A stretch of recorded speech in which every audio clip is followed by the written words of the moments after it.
Hey, how's it going? This is Joe and Tell. Today I'm with Chris Kyriakakis, and it is a pleasure. Many of you may have seen his face before. I know I have when I was searching for questions on my AVR. And Chris, how's it going? It's going great. Good to be here. Yeah, I'm a little bit nervous, to be honest. Please. No. Yeah, no, I'm not even joking.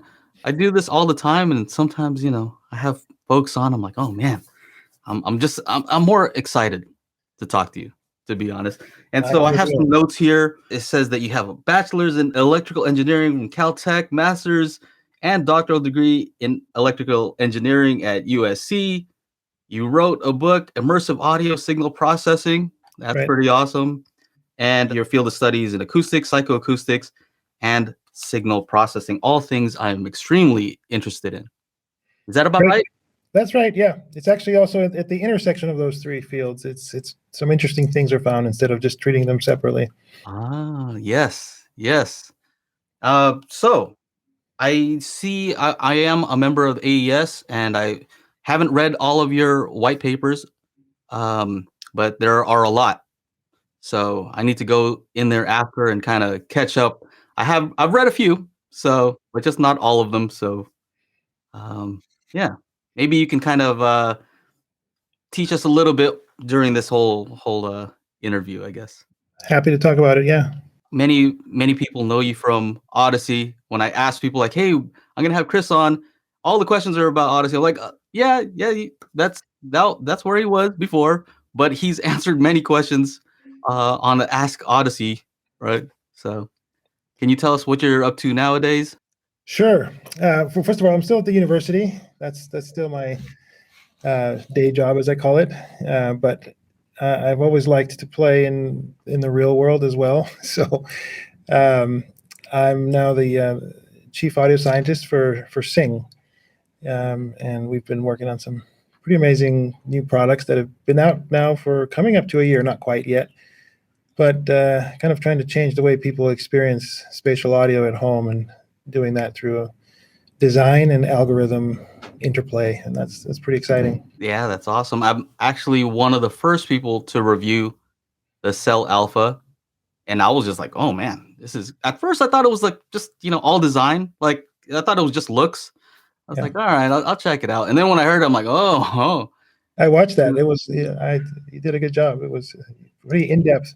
There's something going on here. And then I got to speak with some of the folks over there at Syng. Beth, she's awesome, and like, wow, there's some hardcore engineering behind this, and they picked a really good team. They picked some really awesome people. So I'm very excited to learn more about what's happening there. When I did my review, I do what I normally do. I film it. I listen. I do all that stuff. I also measure, but I'm like, I'm not sure how to measure this thing. I had to call Beth, like, what do I do? Because there's like a speaker, different sides. I don't know how to measure this thing. And she's like, I'll have to get back to you on that one too. I don't know. And then I saw an article from you, so like something about measurements and how they're all wrong. I'm like, oh, I don't know if I should put this video out.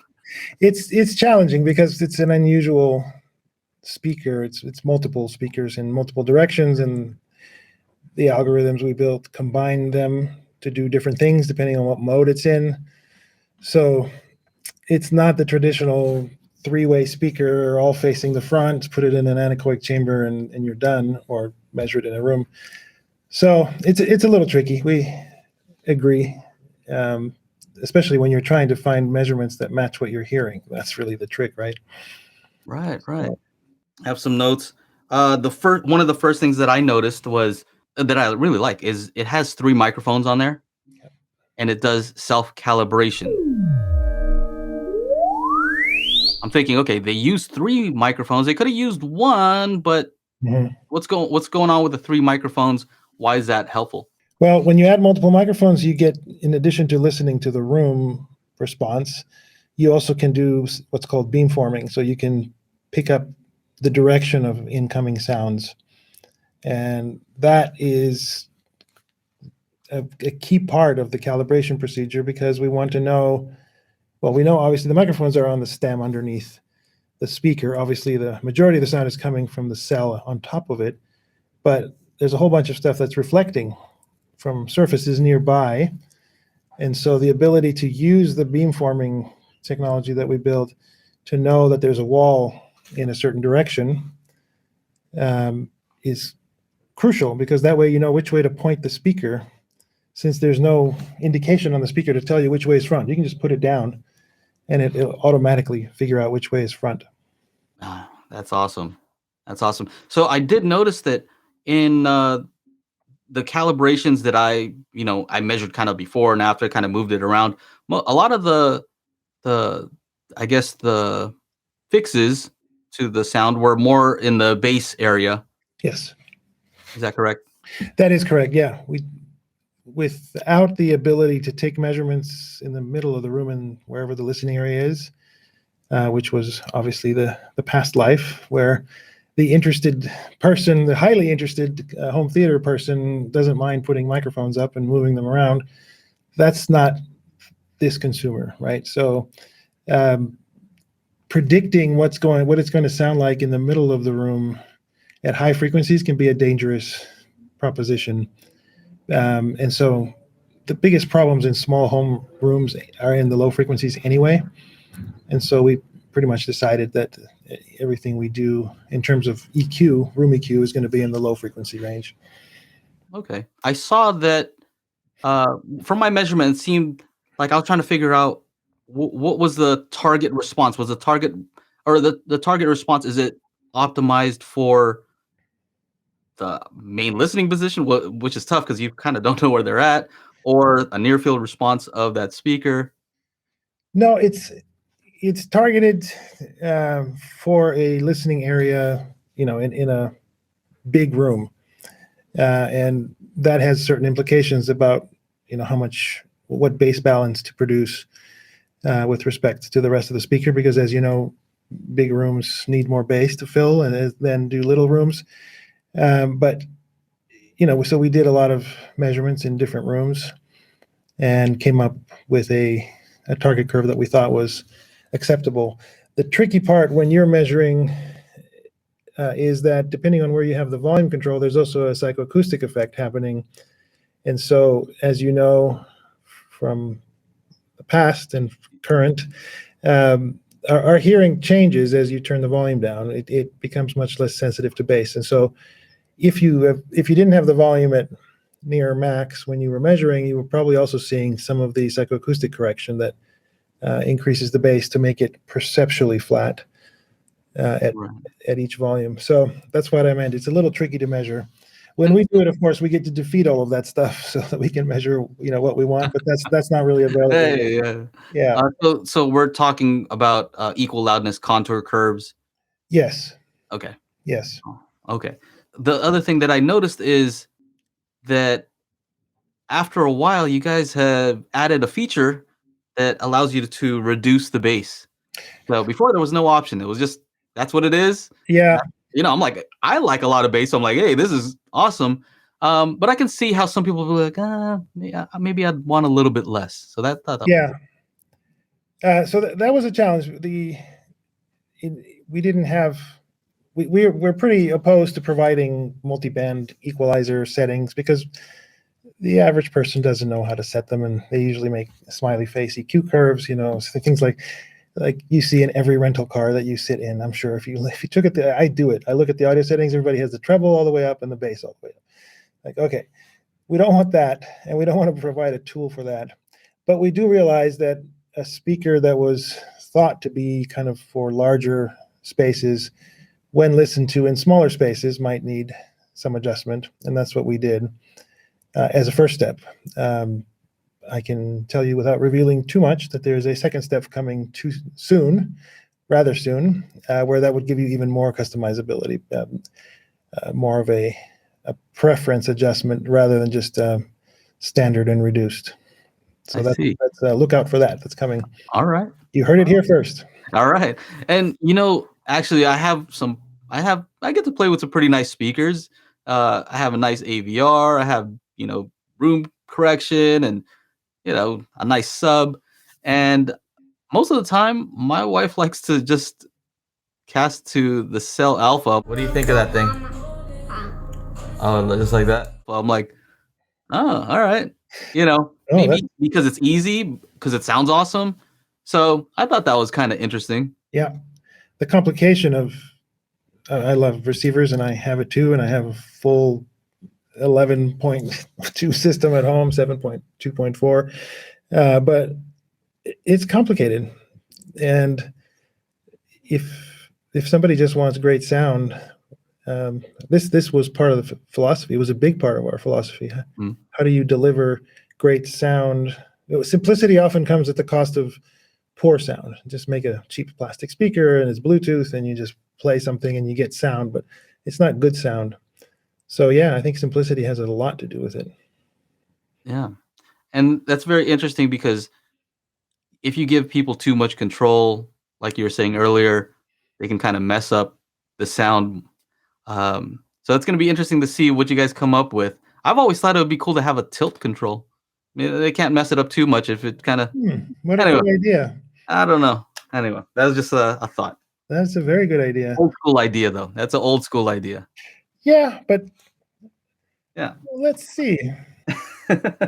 Maybe I hit on something there. Yeah. How about this? What makes the Syng Cell Alpha different for those who don't know? I'll put some pictures up and some clips from my video to kind of show kind of the orientation of the speakers for for the folks who don't know what we're talking about. I guess let's see, where can we start? It has the idea of controlling the direction or figuring out the direction of the incoming sound to the microphones also extends to the outgoing sound. And so when you have multiple drivers, beamforming works, of course, in the other direction as well. If you can play with the timing and level of in a controlled way of the drivers, you can produce what we call beams, meaning instead of just being an omnidirectional speaker, which is what everybody thinks when they see this, oh, it's an omni speaker. You actually don't really want an omni speaker unless you put it in the middle of the room and there are no walls around and you're having a party. Then you do. But I don't want an omni speaker in the corner of my room so that half the sound or more is hitting the corner and bouncing back. That's not good. And so the multiple drivers give us, and the algorithms that we built give us the ability to steer the sound in desirable directions and minimize it in undesirable directions like walls and corners. So that's a big feature. That's pretty awesome. My buddy Aaron from Aaron's Audio Corner, he has a, he does some pretty crazy measurements with his clip. Well, I don't think he was able to do it just because of the different ways that it was working. Well, he has the same problem, I think, because you can't defeat certain things, and so you're just it thinks you're playing music when you send it in, and you're not actually measuring the beams the way it's. So it's a little tough. I think I remember him saying in his review was that it seemed like there was almost like a cardioid pattern to it, which is very interesting because I haven't seen that. This is not an inexpensive speaker. Let's just say that right off the bat. But the other speakers that I have seen that has that pattern, uses a ton of DSP, or let me just say much more expensive speakers. I think those Dutch 8C, I think the Key Audio. So these are very, very expensive speakers. And if he's saying that this is kind of doing that. It is doing that. It's exactly that. I mean, the cardioid is a desirable polar pattern because it has a front and the back of it is greatly diminished. And the key is, of course, not to just have a cardioid. So like if you set up two studio speakers that are cardioid in a studio, then you just take out your laser pointer and point them to the person sitting at the console.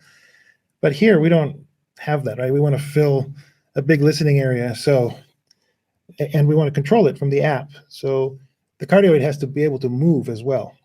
And so it's one thing to make a cardioid, it's another thing to be able to steer it after the fact. And that's what's really cool about this. And also to combine it with others, if you have more than one cell in your room, to create interesting spatial patterns that truly fill the room. That's what got me super excited about this, is that surround sound, for all its glory, and I love it, it really creates it's a surround surface, right? It's not, I don't consider it filling the room in the 3D sense. But with the steps that we're taking, I start to hear the sphere filling, as opposed to just putting sounds, panning them around the surface of the sphere, which is what most surround systems do. So there's a lot more to do there, but that's an exciting direction. That's interesting. So you're saying that typically with surround, and I've kind of thought about this a lot. Like sometimes I write stuff up just to kind of throw my thoughts out there. Some of them, if I read them later, I'm like, oh, that's ridiculous. But one of the things I did notice is there's no real internalization when it comes to home theater. I don't really hear things getting closer to me. Yeah.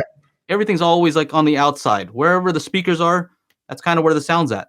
It never like I never feel a guy like, oh, somebody's coming closer to my ear.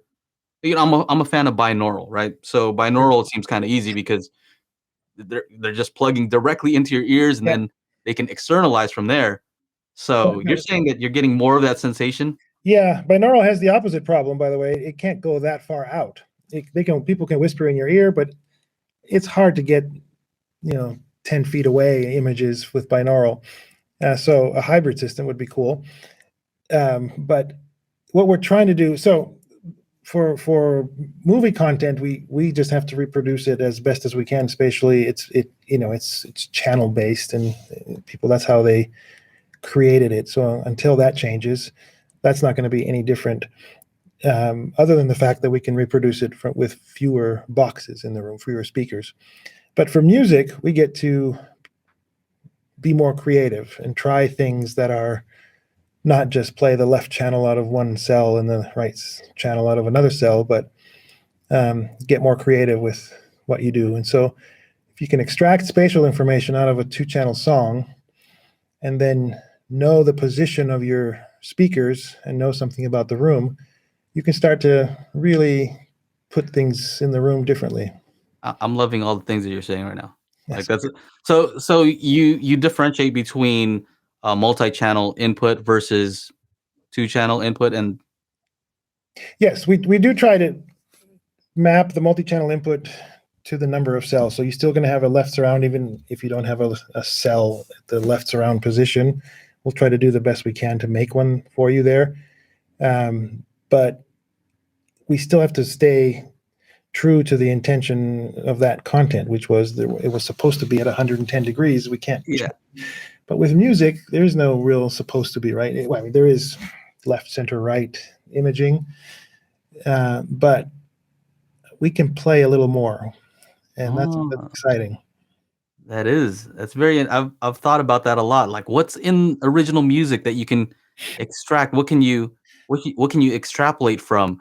And so I've thought like, hey, I mess around with audio a lot, and there's de-reverb. I'm like, oh, maybe you can kind of reverse that and add something based on the dry and the wet signal, something like that. Anyway, you can, and there's also that's one of them, the things to look at, and the other one is kind of the panning that has been done in the mix. Meaning like the keyboard is halfway between left and center. The drums are in the center, and the vocals. You can make some decisions about positional things in the mix, and I don't mean by identifying the instrument. That's holy grail stuff. That's in the future. It's not here yet. There's all kinds of attempts at automatic extraction of instruments that are interesting, but not ready for prime time. But I just mean whatever is in that direction, and it might be mostly keyboard and a little bit of backup vocal or something. Let's find it and put it somewhere as creatively as we can. Wow. Well, now, so I have 2 other Syng Cell Alphas that I haven't unboxed. I'm I have a ton of reviews, so I apologize. I'm sure. Oh, you're going to be in for a treat though when you get all 3 up. Yeah, I'm very excited to do that. And I saw that you have you guys have also sent the Syng link. Yes. And so that'll enable me to connect these. I guess I'd connect one of them via HDMI, eARC. Yeah. Yes. eARC. ARC works as well. It's just eARC lets you play a higher bit rate. And then from there, I can get how many channels can it decode from there? It's 5.1 for now. obviously Atmos is on the roadmap, but for now it's 5.1.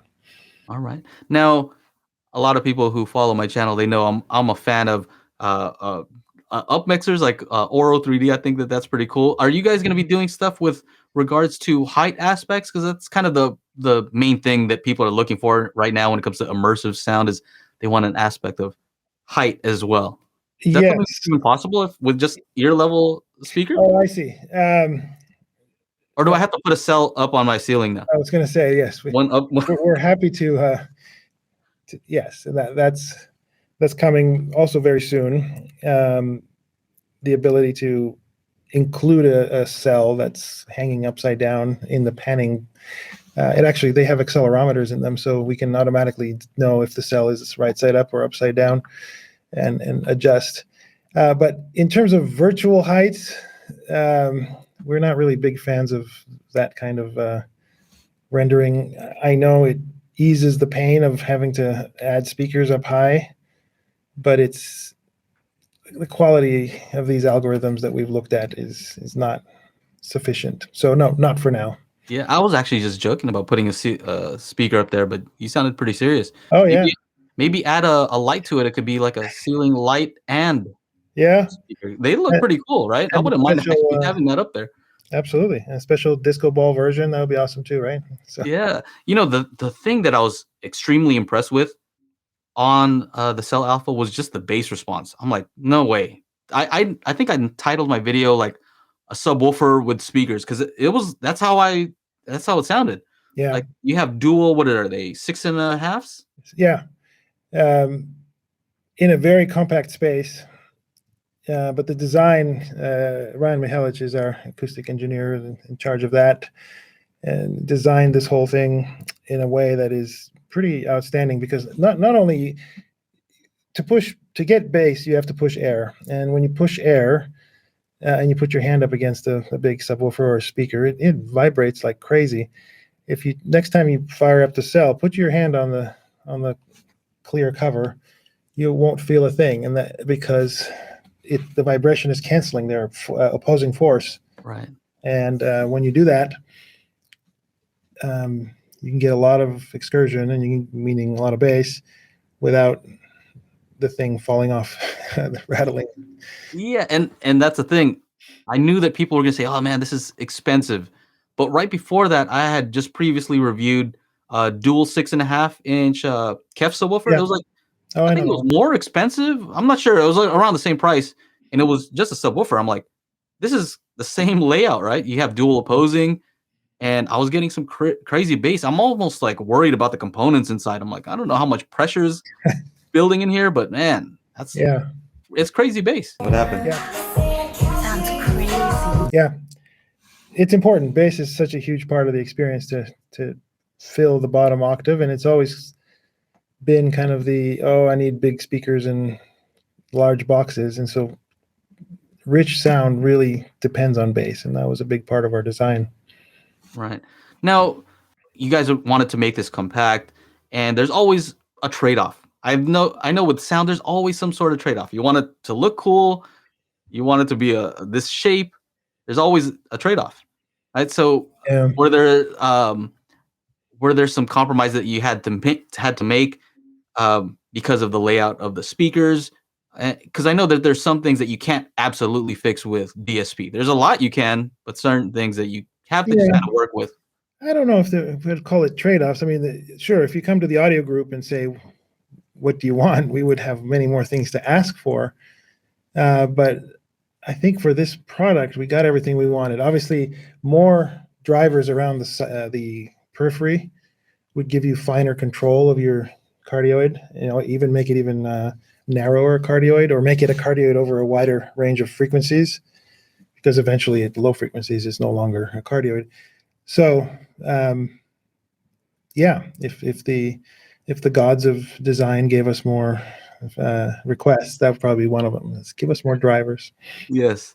So, because I haven't hooked this multi-speaker setup up yet, so what happens? Like, I'm gonna set them up, and they're gonna find each other. Or Yeah. does it use the microphones to find each other? Use them. Yeah. So the same technique that's used to find walls is also used to find the distance and angle of every other cell. And so they ping each other. It's like a submarine triangulation kind of, and they ping each other, and then they compare information and say, oh yeah, you're over here, you're over here, you're over here.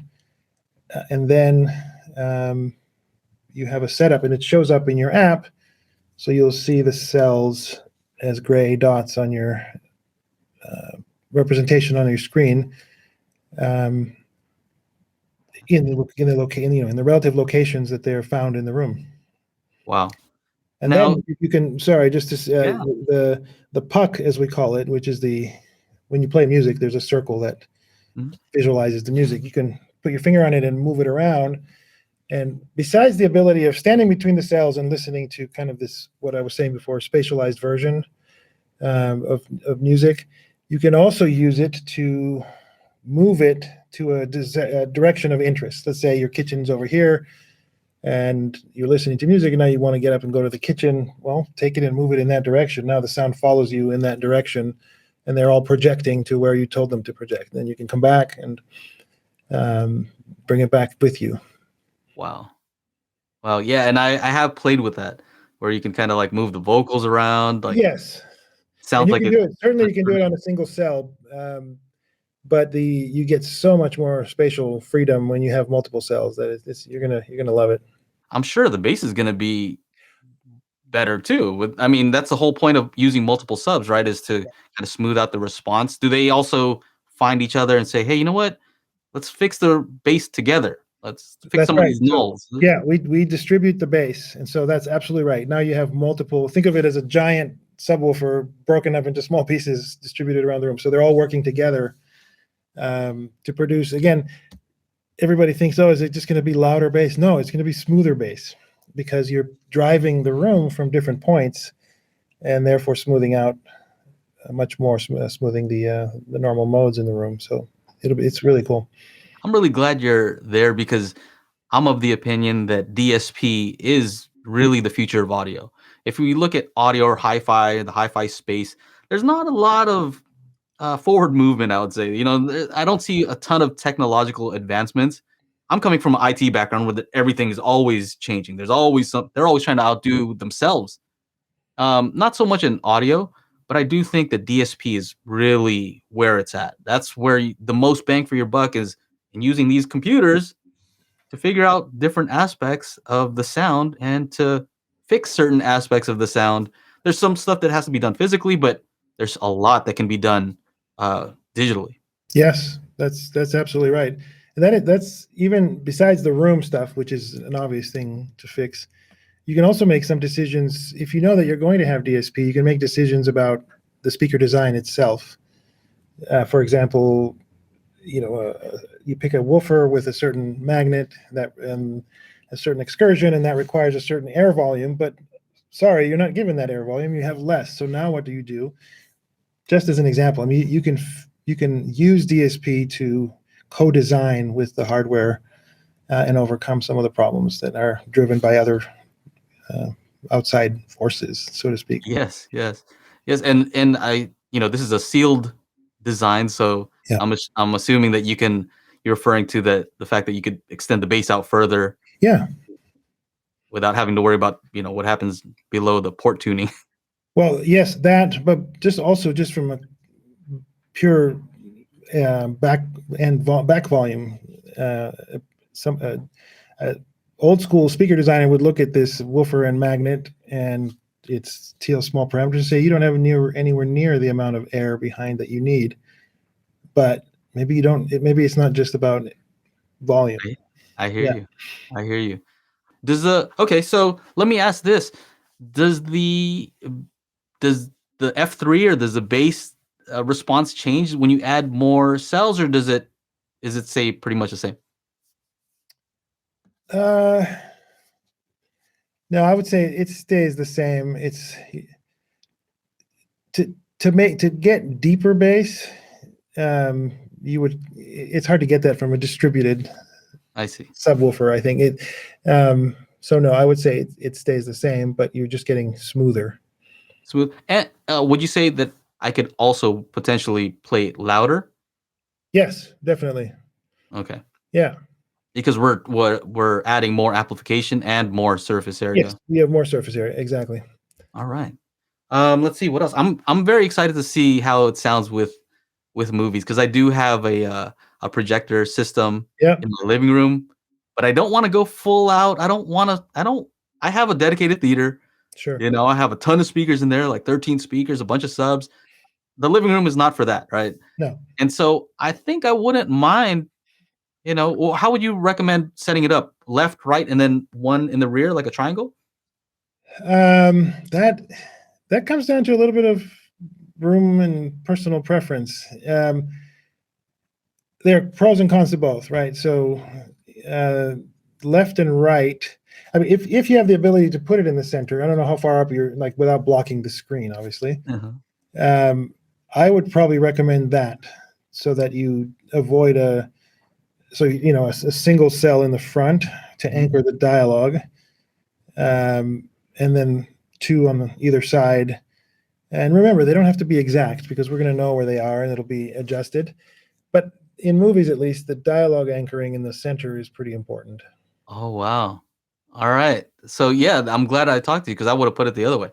Because I'm thinking, stereo, I need the stereo effect, but I can also get that if I have them left and right just because my ears are You can. this I don't way. know if you've ever done this in your home theater, but I would recommend play a movie Mhm.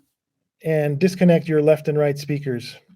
And for most movies, you wouldn't know that they're disconnected. There's so much in the center and the surrounds, that if there are some movies that I played with, like, because I'm experimenting a lot, that I actually forgot to reconnect my speakers, and I didn't notice. It's now, for some, obviously panning from left to right, flybys, and obviously those are needed. Yeah. But there's so much stuff happening in the center that I think it's really important. Yeah. So all the dialogue's there, right? So if I watch Yes. a movie without that center, you just Yes. No, besides, the dialogue is the obvious one, but there's just a lot of other stuff happening in the center as well. all right. So one as close to the center as possible because I have an ultra short throw, so Yeah. I can't put it Well, exactly in. yeah, that would be a problem. I can kind of. So if it's set to the side a little bit, that'll still be okay, huh? It will. Yeah, absolutely. Remember, you're watching a movie, so our brain tends to fuse information, and so if the lips of the actor actress are moving in the center, unless you're way off axis, you're not going to notice. Right. Right. Now, so we talked about the Syng Cell Alpha and all the tech that goes into that. Is there anything that maybe that you see, outside, just in general, when it comes to audio, home theater, that you kind of hear people say that's like, it seems like common knowledge, but you're like, I've done enough research to say that's kind of not true. Is there anything that like that kind of bugs you, I guess? Um, oh, the list is It's long. okay. I probably it's probably like, yeah, you said this one thing. It's okay. No, one thing, and this comes from the early Audyssey days as well, that really gets to me, is when people believe that they need to have separate settings or even speakers when they listen to music versus watching movies. I think that's one of the most ridiculous things I've ever heard, especially those that on the forums go on and say that you're not supposed to use subwoofers for music, but only for movies. Or I run room correction for my speakers when I'm watching movies, but not for music. It's like, really? Did your room suddenly get fixed when you turned on the music? So those kinds of things are really, at first they were bothering me. Now I just laugh. Yeah. So full calibration for movies, pure direct for Pure fun. direct, exactly, because the acoustic problems just go away when you listen to music, right? So yeah, that's silly stuff that comes from the desire for purity of signal, Mhm. which is unfortunately gets you down the misguided path really So fast. so we're on my channel, so I have to ask a few tough questions, right? Okay, I think I'm allowed. sure.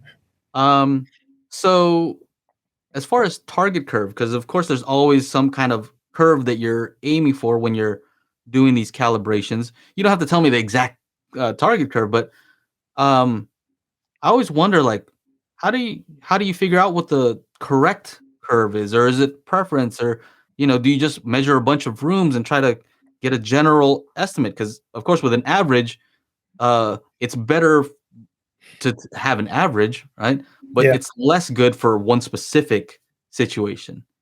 Yeah, no, that's right.